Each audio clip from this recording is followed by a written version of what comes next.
What is up, you guys? Welcome back to my YouTube channel. My name is Neda Aguayo, and today I will be speaking to you about the NTC, the National Training Center at Fort Irwin, California. So stay tuned, guys. Stay tuned. Don't leave.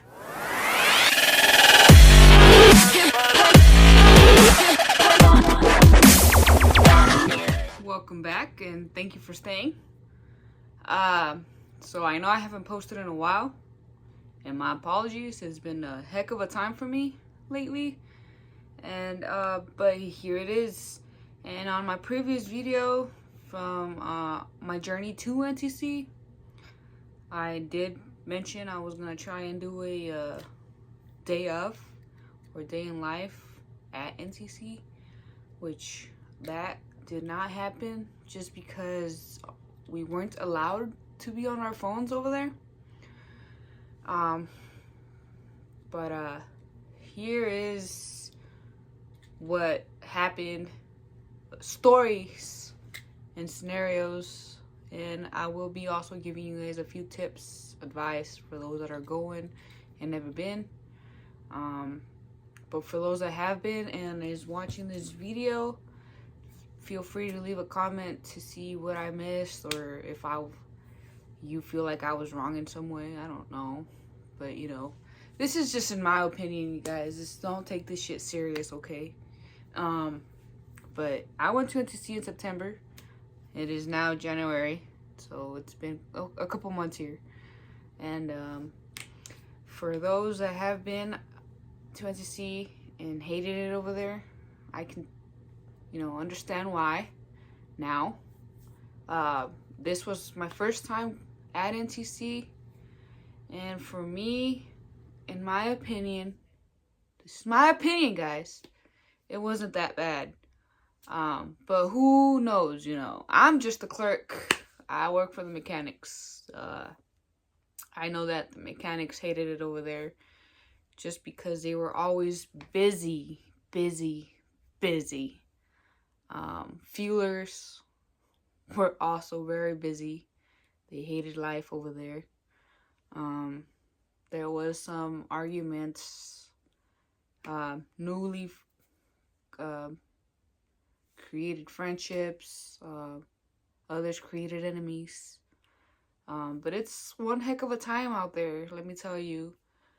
If you are going and this is your first time, just know, be physically and mentally prepared for what's coming, because it can be chill, it can be very demanding depending on your unit's needs. For us, it was just me and another female that are clerks for the whole battalion. But for us, we weren't very busy, you can say. We got there, helped set up in any way that was needed. Other than that, we did our regular SSA runs every day, and dispatched equipment when needed. Other than that, we didn't have much to do.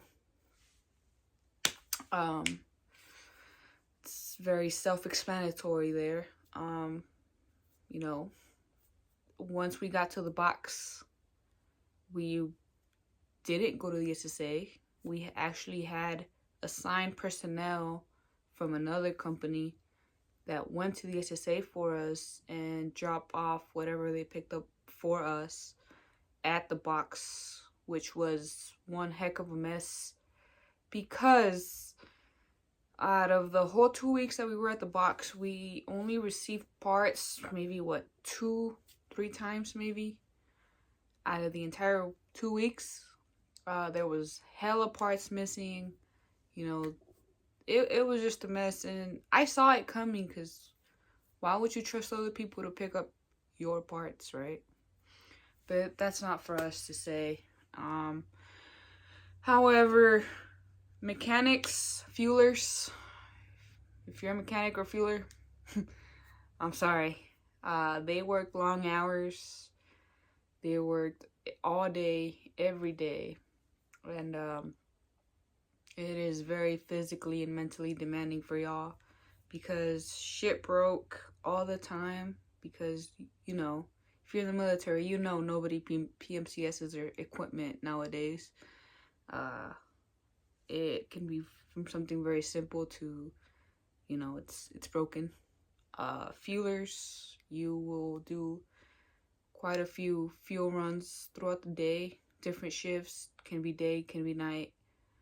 But yeah, y'all hated it out there.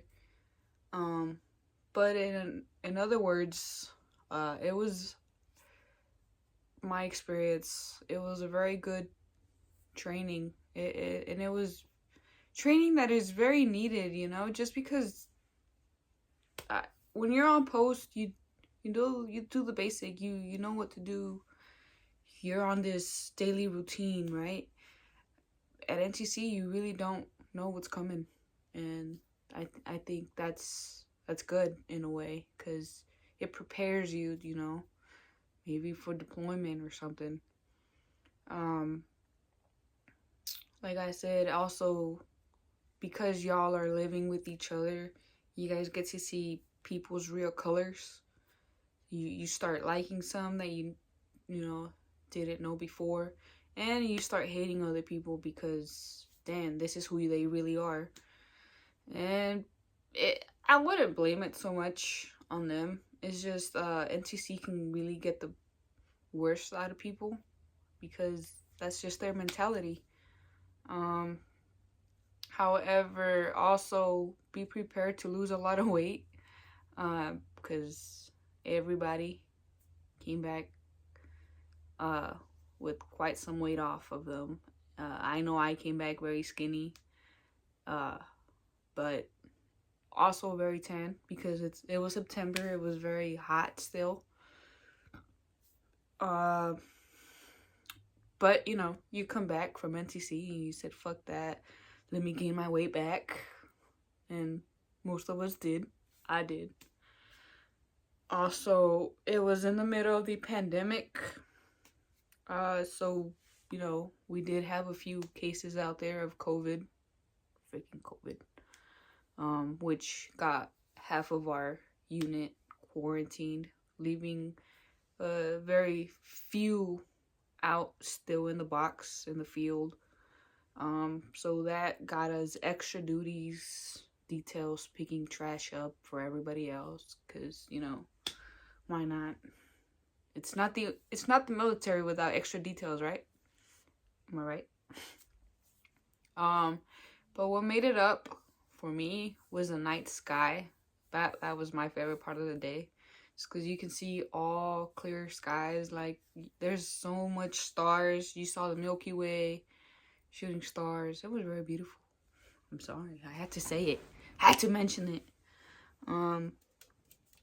But also, while you're at the box, guys, there's gonna be like different scenarios of you getting attacked by the cadre, the NTC staff that's gonna be evaluating you guys at times. I don't know. That's what they said, that, you know, we were being evaluated and shit. They attack you guys and supposedly pick out casualties here and there, and, you know, you would run that scenario as if you were out there in deployment or something. But what I really want to talk about is a few things y'all should really bring to NTC if you can. For example, a headlamp for your ACH, because while you're out there, you will be in full gear, ACH, vest, and you will carry your weapon everywhere you go. And for us, we weren't allowed to use the white lights while we're at the box. So make sure if you have a flashlight or a headlamp, it has a red light, because that's what is authorized at nights, which sucked because red lights, you can't see anything. I couldn't see anything. Dang. Also, shower tents if possible. Get some shower tents to take a shower at the box, and if you can, shower, please, because some of the guys didn't shower over there, and I was really amazed. You know, how can you live like that? I know it's training purposes, but dang, you know, you can still at least shower real quick. At least if it's take a bucket. A bucket is very needed if you don't want to take a shower tent or a shower bladder. They sell them at Amazon. That's where I got mine from. But we usually set up our shower tent in the back of our Connex or next to a vehicle. But next to a Connex, that's where we set it up. So we would share shower tents with whoever wanted to shower. Bladders, buckets if you don't have the bladder.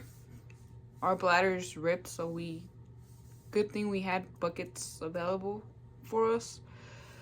Also a roll of coins, just because at the end of NTC they take you to a place called Aruba, where you sleep in an open bay and you have a little shopette, you know, and there's a laundromat so you can wash all your clothes, you know. Oh, while you're at the box, take detergent to NTC, detergent, because if you have, you can take your wet laundry bag or a bucket and you can wash your clothes there like old school, but you can at least be clean, right? Kinda, sort of. But yeah, at Aruba you can wash your clothes, and I think it's like $1.25 per washer and dryer, and it's gonna be very busy. And the shopette line, oh my god, that was the craziest. It was like a 3-hour line just to go to the shopette, you know. But other than that, be prepared. It's not so bad. It might be, depending on your unit. But that was my experience. And if I missed anything, y'all still have some questions out there, please feel free to comment. Don't forget to like the video, subscribe to my channel, please. And don't forget to have a great day. Look, get you some rays too. Very refreshing. Love you guys. Bye.